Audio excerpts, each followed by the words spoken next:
Mr. Mike, how are you, sir? I'm good, thanks, and you? No, I'm okay, man. Sure. I'm okay. We are here at the Paul Farr organized SAFA KFD license. You are one of the instructors. Maybe just give a background of your profile and how you got involved with this initiative and just how it came about and where we are today before we get into the details of the course itself. Okay. Well, thanks for the opportunity. I'm a former Kaizer Chiefs striker. Remember, I played professional football. Yes. I had an opportunity to also play overseas in the state of Qatar. Yeah. And I also played in the UAE, United Arab Emirates. Yes. I think that's where I finished my football career. Okay. Then when I came back home, I decided to do something with my coaching. Okay. So I had to enroll to become a coach. I got certificates as a coach, level 1 and level 2. Okay. And then later on, as the age catches up with you, you decide to do something different. Yes. And then I went for an instructorship course. Okay. So yeah, basically that's where I came from, transition from being a professional player to becoming a coach. Admin. And yes, and then now you move into instructorship okay. As a mentor, yes. And then, yeah, because there's so much that I was not aware of, because we just met. So Yes. you play for Kaizer Chiefs? I did play for Kaizer Chiefs for 4 years. Yeah. Actually, I played professional football for 13 years, including international football. Which Chief teams were you in? You remember the late Sheikh Kungwani? Yes. That was during my era with him. Frank Makua, Yeah. Paul Ndanya, Taban Lebesi. the late Taban Lebesi, and Thabo Moki. Yes. Those were during our Yeah, era. that Iwisa Reebok kid. Yes, I still have that. Chicho, I think, was there. Was he there that time? Who? Robson Chicho. No, he was not there yet. Yes, Okay. yes. No, thanks, Mr. Rapatsa, man. And then you went to the UAE. Yes. And then eventually retired. Then you got into admin.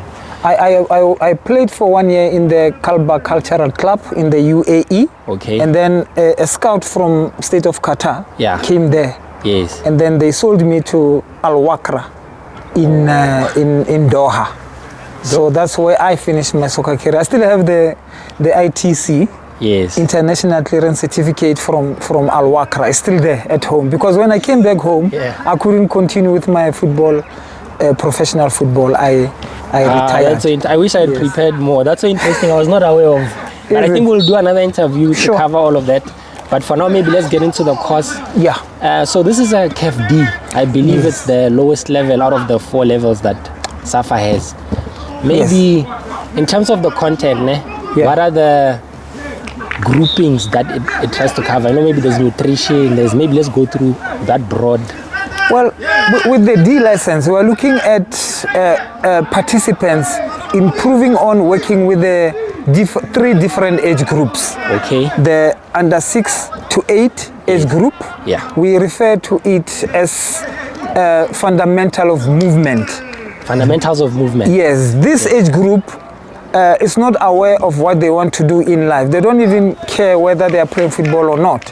They just want to have fun. They may even have talent that they don't know they have. They don't even realize they have it. Yes. But this is not the time to tell them which sporting course to follow. Yeah. As a coach, you need to know how to make football. Hint at them. You just create fun so that they keep coming. Yes. So the age of 9 and 10, this age group, that's where they transit from 6 to 8. Now they come into group 9 and 10. Yes. They begin to realize the significance of training. Yes. They are learning to train. Yes. Now they see other players who are better than them. They want to catch up. They want of course. Yeah. And what helps them to improve is because they find others who have been playing all this time. Yes. Now they begin to admire them and they want to emulate them so that they become like them. Right. Now the learn to train stage is preparing them to love this game. And it starts steady but surely. Okay. Now the last stage, we call it the golden age,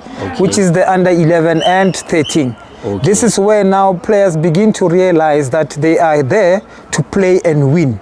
And they have a sense of which position they would like to play. Now they have a sense of which position to choose. They can even tell the coach, "Coach, I think I'm comfortable in this position." So we are teaching the participant to allow players to be versatile. If a player wants to play as a winger, you allow him. And if he fails, you don't tell him he failed.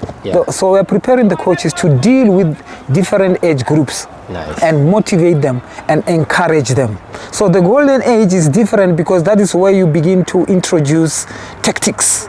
Now they are ready to know what systems, formation, and they know they have to play to win. They are competitive now. They can play an organized football where they play for 3 points. Unlike with the 9 and 10, they're still like trying to learn to train. So that's the difference. This is the content of our KFD license. He was audible. Now let's go to the BCAs of the session. The BCAs. Anyone to hit straight? Yeah, I think he was able to combine agility and coordination at the same time, because when you receive the ball, you have to be well coordinated. Then after receiving the ball, you have to move on a faster pace, and then you give the ball to another person, then he does the same exercise. I think he executed very well. Was the choice of the field okay? Where he did all his exercises? The choice of the field, was it okay? It was proper. Okay. What do you think, Shoes? Where was it supposed to be? Why? So that we can. Oh, okay. Any BCA's criticism? Was it covered? Yeah, in him, when the players, the first drill, when they were pushing the ball, they were able to feint the marker there. So there was a lot of agility in the steps, and we had to balance it. Element of fun? Was it there? Were the players enjoying? Yeah? Were you enjoying? I think it was a roping game that he was playing. Oh. Yeah, there was even an incident where coach, he just grabbed the ball and turned and go to score. The only thing is caught with the what you call safety, or there's a corner. Yeah, it's go with the corner. Was there a corner? Okay, the last one, did he do it from start to finish? That one? Yeah. Yes. Oh, you're talking about it. Oh. Okay, overall, what do we say about him? 10 out of 10? 9. Yeah. So it was perfecto? Yeah. Okay. All right, coaches, thank you very much. Okay, Mr. Rapatsa, I think you had touched mainly on the age groups and the level of knowledge that you want to impart in each group. Yes. Maybe if we can get to the specific in terms of exactly what do you teach them, how to lay out cones for exercising? Do you teach them how to prepare for drills, warm-ups? Yes. How does that work? Actually, what you just saw now, we are assessing their ability to set up a coaching session plan. Okay. It's very, very imperative that coaches know how to prepare their session plan. Yes. Because you go to the training fields, you need to know where you start and where you finish. Yes. So the best way to do that is to have a session plan which guides you about the 5 stages of warm-up. Okay. Because you have to warm up the players before they get into the real business. Yes. Okay. Now, what they have to do in each and every age group is very important to know what you want to achieve in each age group. Okay. We have what we call the BCAs. All right. That is the focal point of these coaches. Okay. They need to know what to do when they get back to your respective places. They have to ensure that players have balance. Yeah, that's the B. Coordination. Yes. That's the C. Yeah. And the agility. Meaning moving quick off your feet. Yes, it's all about when the ball is in the air, how do you jump for the ball, control it, and you land and you balance. Tackling you. Yes, you understand. The coordination also, the passing and receiving. Yes. There must be coordination when you pass the ball. There must be coordination when you shoot the ball. So all these technical skills are are involved in all these aspects of coaching sessions. So the focus is about the BCAs, because these are still young kids who don't have the balance, who don't have coordination or agility. So their duty is to ensure that in each and every age group that I talked about, they address all these BCAs. Maybe take me through a typical, let's take the youngest, that youngest level, the age group. Take me through 6 to 8. Through a typical session. Like, I'm a coach, I arrive on the pitch, I have a bag of cones, some balls. Well, what's the first thing do I do? Well, like I said, find a way of warming them up, but in a fun way. Yes. There must be fun in each and every session that you prepare. Yes. They must have fun. We have what we call techs.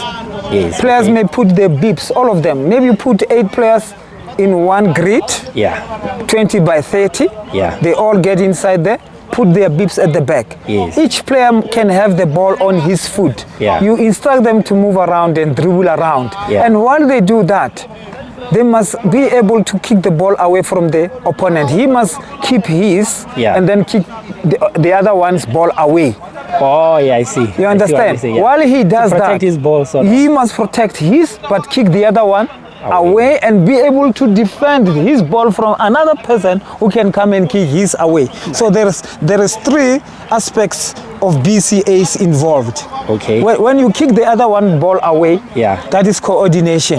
Yes. The foot that is balancing to protect this ball, that is balance. When you're giving the ball direction with the other foot. You understand? That is coordination. You're able to kick the other ball away. And on the other hand, you're able to balance so that you protect your ball. Yes. And there's also an issue of agility involved. Yes. The ability to kick that ball away and defend yours. It requires agility, one's ability, flexibility. You need to be flexible to execute all this. So you are addressing in that tech fun BCAs. And they're having fun. And then, coach, how do you balance chaos and fun? You know, it can be, especially for kids. You know, when you're putting your foot down, things can go very chaotic with kids. Well, kids naturally are chaotic. That's what we tell them. You need to be a little bit more passionate and tolerant with them. Nice. Because if your passion drives you to go and coach this age group, remember, these boys are our future national team players. So you need to be patient with them. Build their BCAs in such a way that when they integrate, they will take that foundation up there where they go. So you need to be passionate. They will be chaotic and uncontrollable, but you need to know your business. Hence they are here. We are giving them the tool to go and utilize when they get home, so that tool can help them to deal with these kids who are chaotic. At the end of the day, you need to put your foot down and say, okay, when I give instruction, you follow. But remember, this age group, 6 to 8, their concentration span is short. So your session shouldn't be longer. It must be the shortest training session that addresses BCAs. And don't be afraid to say, it's enough, go home. Even if they say, no, we're still enjoying, you have achieved what you want to achieve. Whatever they do after what you have taught them, it's up to them. No, I hear you. You understand? Sure. No, coach, I think, thanks, man. Let me not, because I know you must go to class now. Yes. But I think we must still talk again soon. You're welcome, anytime. All right. Thank you, coach. Thank you so much. My pleasure.